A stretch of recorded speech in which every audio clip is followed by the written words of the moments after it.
CM KCR hat trick సాధించడం ఖాయమని Uppal BRS అభ్యర్థి బండారి లక్ష్మారెడ్డి అన్నారు.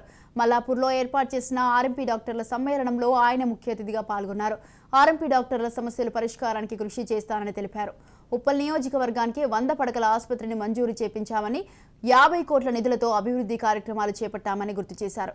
ప్రతి ఒక్కరూ కారు గుర్తుకు ఓటేసి అత్యధిక మెజార్టీతో గెలిపించాలని విజ్ఞప్తి చేశారు.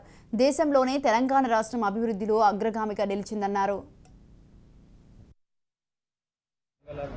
అలాగనే శాలువతోటి పూలమాలతోటి వెల్కమ్ చేస్తున్నారు. ఇప్పుడు కూడా ఎక్కడ పోయినా ఇప్పుడు నేను ఉప్పలు వెళ్తున్నాను, ఆల్రెడీ నాకు ఒక 300-400 మంది వెయిట్ చేస్తూ ఉన్నారు అక్కడ.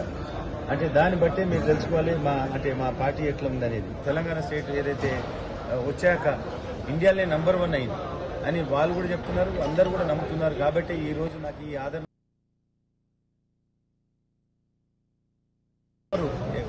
కుల సంఘాలు కానీ ఇండస్ట్రీస్ కానీ వీళ్ళందరూ కూడా సీఎం కేసీఆర్ గారు సార్ చేసిన డెవలప్మెంట్ చూసి అవుతుందనే ఉద్దేశంతో అందరూ కూడా మీటింగ్లు పెట్టడం జరుగుతుంది.